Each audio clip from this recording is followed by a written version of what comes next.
Bismillahirrahmanirrahim. İtikapta olturuşqa dair ahkamlar.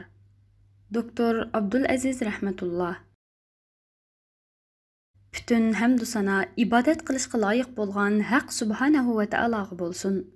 Bütün dunyoga rahmat qilib avatilgan oxirgi payg'ambari Muhammad sallallohu alayhi va sallamga va qiyomatga qadar uningga ergashganlarga oliy ehtirom va salomlar bo'lsin. Peygamber sallallahu aleyhi ve sellem'nin itikapta olturuş usulü. İmam İbn Qayyim rahmetullahi aleyh mundaq deydi. Peygamber sallallahu aleyhi ve sellem ta ki vafat bolğanğa kadar Ramazanның ahirki 10 günlerde itikapta olturatdı. Bir qitim Ramazanda olturmay Şevvalda olturdu. Yeni bir qitim Ramazanның dastlabki 10 günüde olturdu. Andin o'ttiridagi 10 kunda olturdu. Andin ahirki 10 kunda Qadr kechasini ko'zlab olturdu. Ahırda Qadr kechasining Ramazanның ahirki 10 günüde ekanligi ma'lum bo'lgandan keyin ta ki vafot bo'lganga qadar Ramazanның ahirki 10 günüde itikapta olturdu. U masjidda chidir tikishga buyurib, chidirda xoli o'tirib ibodat qiladi. Itikapga kirmoqchi bo'lsa, bomdodni o'qib bo'lib boshlaydi. Har yili 10 kun itikapta o'tiradi. Vafot bo'lgan yili 20 kun itikapta o'tirgan.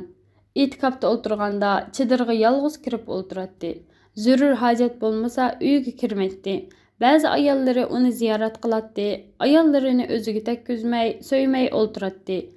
Itikapta o'tirganda karvat va ko'rpisini itikap gohiga qo'yg'izadi. Roza tutmagan ahvolda itikapta o'tirish qo'bulamdi. Itikapta o'tirish ibodati faqatla roza tutgan ahvolda vujudga chiqadi. Bu ko'pchilik olimlarning qarashi. Allah Taala Baqara surasi 187-oyatda mundaq deb ko'rsatgan. Taki tang yurg'anga qadar yanglar, ichinglar, andin kech kirguncha roza tutinglar. Sizlar masjidda itikafda o'tirgan chig'inglarda ularga yaqinchilik qilmanglar. Aisha radhiyallohu anha mundaq degan: Sunnatda rozasiz itikaf bo'lmaydi. Yana payg'ambar sallallohu alayhi vasallam va sahoba kiramlarmi roza tutgan holatda itikafda o'tirgan. İmam İbn Qayyim mundaq deydi. Peygamber sallallahu aleyhi ve sellem'nin roza tutmagan holatda itikapta o'tirganligi hech rivoyat qilinmagan. Albatta, inson qalbini har turli ishlardan uzib, Alloh taologa yuzlantirib tarbiyalash, yemak-ichmaklardan to'xtaganda qo'lga keladi. Shunga roza tutgan holatda itikapta o'tirish afzaldir. Ba'zi olimlarning qarashida itikapta o'tirish uchun roza tutish shart emas. Lekin roza tutib itikapta o'tirish afzal. Bularning dalili Sahih Muslimda kelgan muno hadisdir. Payg'ambar sallallohu alayhi va sallam Shavval oyining oldingi 10 kunida itikapta o'tirgan.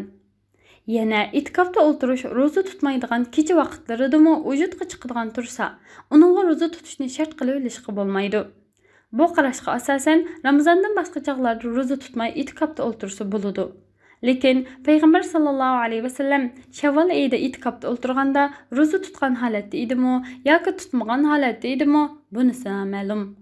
Ammo roza tutmagan kunlarda kechasida itikapta o'tirsa itikaf hisob bo'ladi. Chunki kechada roza tutilmaydi. Uyda itikapta o'tirsa bo'lamdi? Itikapta o'tirish uchun masjid bo'lishi shartdir. Alloh taolo Qur'oni Karimda Baqara surasi 187-oyatda mundaq deydi: Sizlar masjidda itikafda o'tirgan chig'inglarda ularga yaqinchilik qilmanglar. Bu oyat itikafda o'tirish uchun masjid shart ekanligini ko'rsatadi.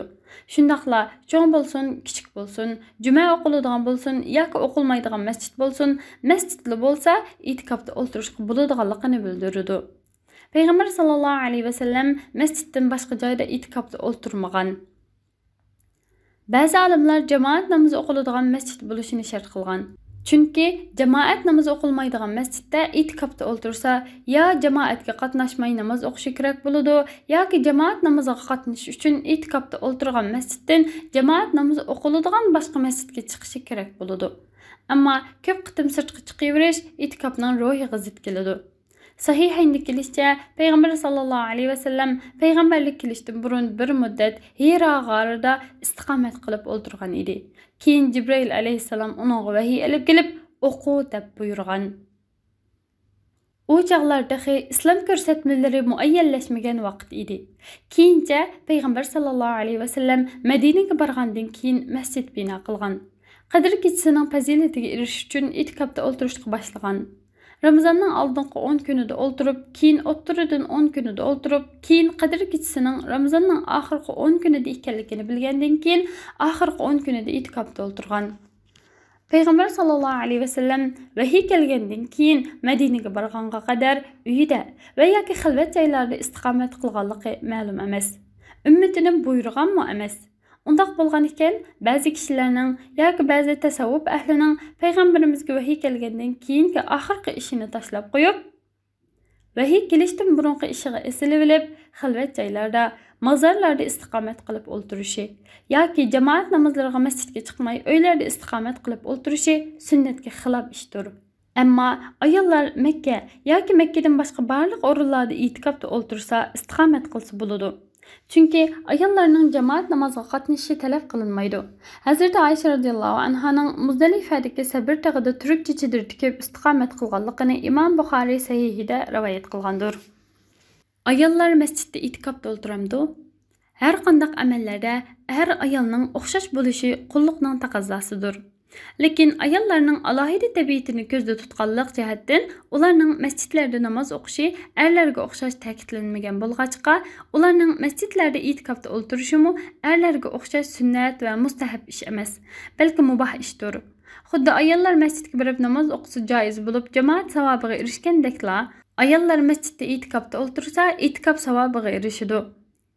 Ba'zi olimlarning qarashida ayollar o'z uylaridagi namoz o'qiydigan joylarda, ya'ni uylaridagi masjid qilingan joylarda o'ltirib etikop qiladi. Eri bor ayollar erlarining ruxsatini olib etikopda o'tiradi. Masjidlarda etikopda o'ltirsa, etikop hisob bo'lsa-mu makruh bo'ladi. Chunki sahih hadisda payg'ambar sallallohu alayhi vasallam Hazrat Aisha qatorliq ayollarning masjidga qurgan chidirlarini chuvitib o'tgan. Navoda ayollarning masjidlarda etikopda o'ltirishi makruh bo'lmaydigan bo'lsa, ayollar etikopga kirgandan keyin ularning etikopini buzib o'tmagan bo'ladi. Ayollarning namoz o'qish afzal bo'lgan joyi uyi bo'lg'achqa, uyida odatda namoz o'qiydigan joyda etikopda o'tiradi. Bu ayollarning masjidi hisoblanadi. Ular etikopda o'tirganda bu yerdan ayrilmay o'tirishi kerak bo'ladi. Navoda uyida namoz o'qiydigan muayyan bir joy bo'lmasa, uyda etikopda o'tirsa bo'lmaydi. Burun ayollar uylarda bir hujra yoki bir o'rinni davomli namoz o'qiydigan maxsus o'rin qilib tayyorlagan ekan. Hozir undaq odat yo'qolib ketdi. Shundaqdimi ayol kishi masjidda etikopda o'tirish fursati to'liq bo'lmagan ahvolda uydagi biror hujraga kirib chiqmay etikopda o'tirsa bo'ladi. Bu qarashga asosan Masjidi Haram qatorliq ayollarga maxsus o'rin tayyorlangan masjidlarda ayollar etikopda o'tirsa bo'ladi, makruh bo'lmaydi. Uxlamay biror soat etikopda o'tirmoqchi bo'lsa, yetib uxlash bo'lmag'achqa, odatdagi masjidlarda etikopda o'tirsa bo'laverdi. Payg'ambar sallallohu alayhi vasallamning ayollari uning vafotidan keyin etikopda o'tirgan. Ko'pchilik olimlar ayollar masjidlarda etikopda o'tirsa bo'laveradi, makruh bo'lmaydi degan.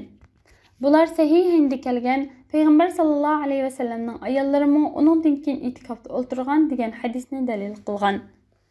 Bu yerda shuni eskartish kerakki, eri bor ayollar erining ruxsatini olib, ondan etikopda o'tirishi kerak.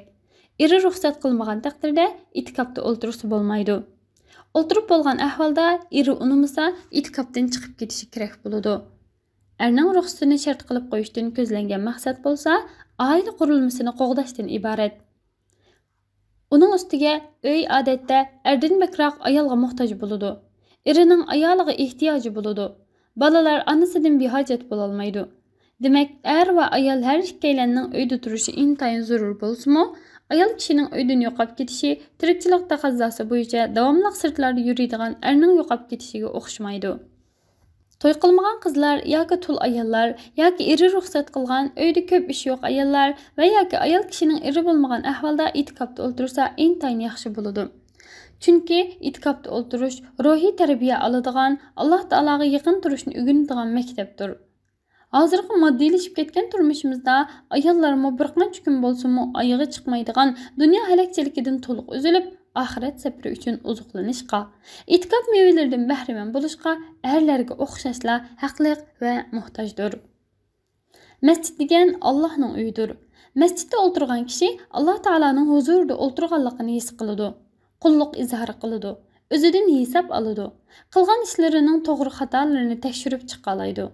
Nurgun taat ibadetleri bilen şoğullanalaydı. Bu arkalık ayollar hayattaki yolunu tüzlepmeniş üçün alahide energiya hasıl kılalaydı. Elbette ayollar mescitlerde itikapta oturgan ahvalda perde yoki başka narsa bilen tosak payda kılıp oturışı gerek buludu. Mescitlerde bundaq alayda şarait tepilmagan takdirde dastlabki qarash bo'yicha ayollar öz öylerdeki mescitlerde itikapta otursa buludu. Chunki mescitlarga erlar keladigan bo'lg'achqa ayollar ularga itikapta o'tirgan holatda ko'rinmagani tuzuk. Itikapta o'tirganda kishi o'ltiradi, uxlaydi, yotadi, tomoq yeydi. Bundaq ahvollarda er ayollar aralashib qolsa, itikapdan ko'zlangan maqsad ado bo'lmay, aksicha har xil bo'lmug'ur xiyollarni paydo qilib qo'yadi. Peygamber sallallahu aleyhi ve sellem'nin ayolları mı mescitte itikapta oturganda çidir tikip tosak payda kılıp oturgan. İtikapta oturuşunun muayyen muddeti var mı?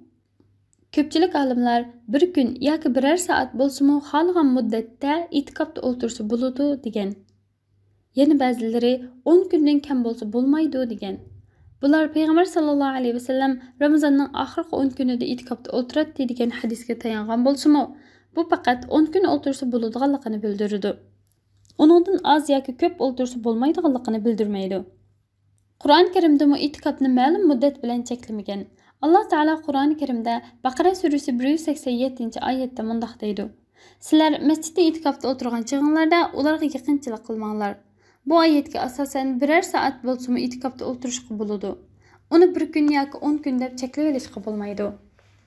Bir hadisda Abu Said radhiyallohu anhu mundaq dedi: "Biz Rasululloh sallallohu alayhi vasallam bilan Ramazonning o'ttirtiki 10ida itikapga kirdik. Rasululloh sallallohu alayhi vasallam 20-kuni atiganda chiqib bizga xutba so'zlab, "Men qadr kechasi ko'rsatilgan edi, keyin uni unutuldirildim.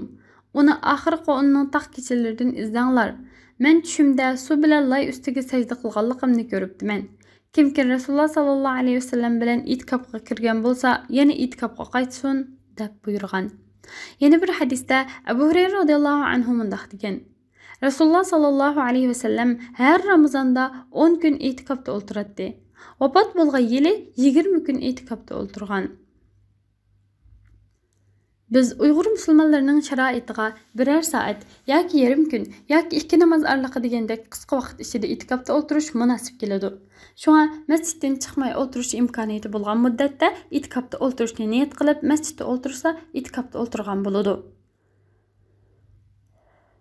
İmam İbn Hazm rahmetullahi alayhi mundaq deydi: "Alloh taolaning masjidida Alloh taolaga yaqinlashish uchun turishning hammasi itikapdir. Itikap degan qisqa muddat bo'lsin, uzun muddat bo'lsin, yuqorqi maqsadda masjidda turishla vujudga chiqaveradi. Chunki Qur'on yoki sunnat muncha kun yoki munchalik vaqt deb cheklama qo'ymagan. Salaflarimizdan Suvayd ibn G'afla taharati bilan masjidda o'tirgan kishi taharatini sundirib o'tmayli tursa itikapda o'tirgan bo'ladi degan. Ya'la ibn Umayya radhiyallohu anhu mundaq degan: "Men ba'zida masjidda 1 soatli itikapda o'tirish uchun turaman." Ata mundaq degan: "U masjidda tursa itikapda turgan bo'ladi. Masjidda savob ko'zlab o'tirsa itikapda o'tirgan bo'ladi. Savob ko'zlamasa undaq bo'lmaydi." Itikapda o'tirish Ramazonga xosmi? Barliq olimlarning qarashida itikapda o'tirish Ramazon oyiga xos emas, balki yil bo'yi har qanday oyda itikapda o'tirsa bo'laveradi. Ya'ni itikapda o'tirish yil bo'yi sunnatdir. İmam Buxoriy sahihida rivoyat qilishicha, Payg'ambar sallallohu alayhi vasallam Shavvol oyida mu itikapda o'tirgan. Alloh taolo Qur'oni Karimda mundaq deydi: "Sizlar masjidda itikapda o'tirgan chog'inglarda ularga yaqinchilik qilmanglar." Bu oyat mu birer oyni muayyan qilib belgilamagan. Lekin Ramazonning oxirgi 10 kunida itikapda o'tirish boshqa vaqtlarga qaraganda afzal. Chunki Ramazonning oxirgi 10 kunida odatdagi kechalarda 1000 oy ibodat qilgandan afzal bo'lgan qadr kechasi bordir. Shunga bu kechani itikapda o'tirgan holatda o'tkazish afzal. Payg'ambar sallallohu alayhi vasallam ta vafot bo'lganga qadar Ramazonning oxirgi 10 kunida itikapda o'tiradi. Ramazonda oxirgi 10 kunida itikapda o'tirmoqchi bo'lsa, qachondan tartib boshlaydi? Qachon itikapdan chiqadi? Shaksizki, Ramazonning oxirgi 10 kunida itikapda o'tirish boshqa chog'larda o'tirgandan afzaldir.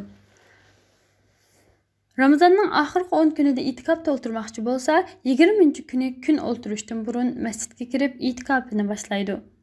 Ramazanның oxirgi kuni kun o'tirgandan keyin itikofdan chiqadi. Bu ko'p sonliq olimlarning kuchli qarashidir. Ba'zi olimlar 21 kuni bomdod namozidan keyin boshlaydi deb qaraydi. Keyingi qismda itikofda o'tirish qachon vojib bo'ladi va nazar qilgan kishining hukmi qanday bo'ladi? Shundaqla itikofni buzadigan omillar qaysilar degan temalarda to'xtalamiz inshaalloh.